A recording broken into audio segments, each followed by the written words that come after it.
Bonjour Pierre-Henri Leroy. Bonjour. Vous êtes président fondateur de Proxinvest, cabinet de conseil pour les investisseurs institutionnels spécialisés sur les votes en Assemblée générale.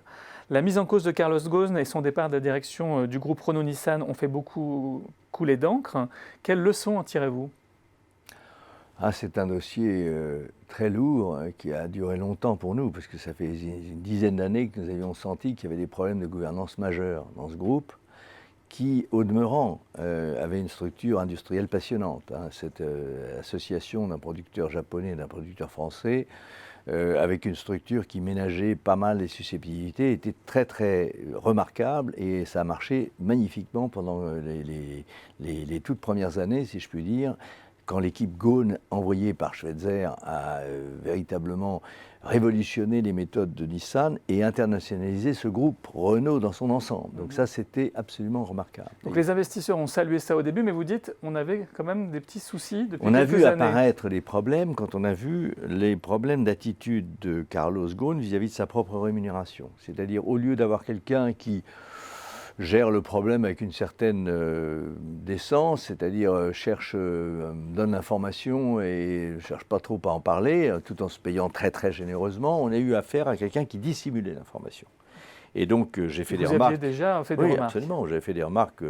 À l'époque, j'avais fait des remarques à Philippe Lagayette, qui est le président du comité d'audit, en disant l'information n'est pas correcte sur le Japon. Et il m'avait répondu, je suis président du comité d'audit, je suis président de rien, je suis responsable de rien. Avec ça, c'est formidable. Si vous voulez, on a un vrai sujet. Ce groupe Renault a été effectivement soumis à de sérieux laxismes en matière de contrôle. Alors, quels contre-pouvoirs n'ont pas fonctionné ? Alors, si vous voulez, Carlos Ghosn est un tempérament extraordinaire, extrêmement autoritaire, extrêmement intolérant à toute critique. Donc c'était pas facile. Et il fallait le prendre en face. C'est peut-être plus facile pour moi qui étais de l'extérieur, ce que j'ai fait, que pour des gens qui touchent des sommes importantes et qui ont peut-être intérêt à rester, qu'ils soient commissaires aux comptes, qu'ils soient administrateurs, qu'ils soient dirigeants. C'est plus difficile, je reconnais. La réalité, si vous voulez, c'est qu'il y a des choses qui étaient vraiment illégales.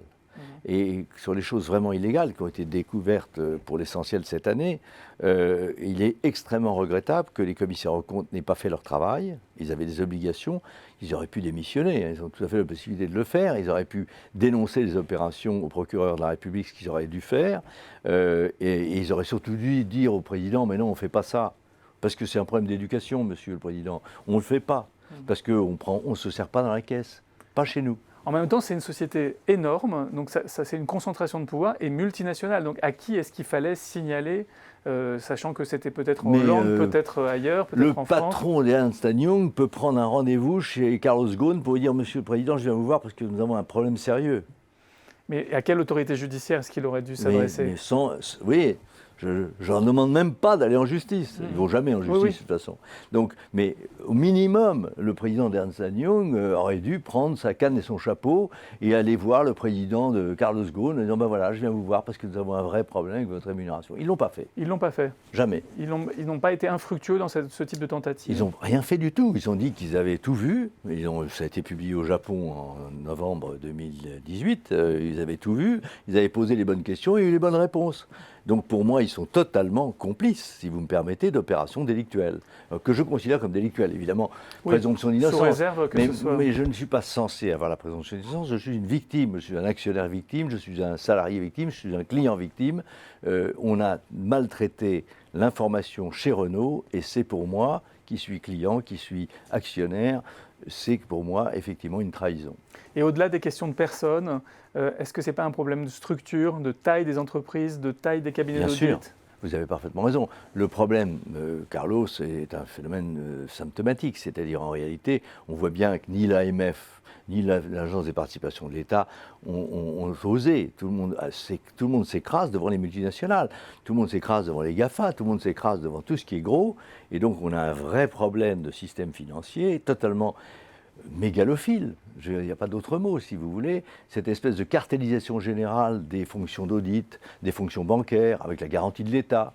C'est extraordinaire. On va résoudre le problème bancaire en fusionnant les banques. Voilà, on fait de la taille. Donc ça, c'est la spécialité du jour et c'est catastrophique. Et l'affaire Carlos Ghosn est la démonstration même de cette cartellisation générale de l'économie. Merci beaucoup Pierre-Henri Leroy pour votre éclairage. Je vous en prie.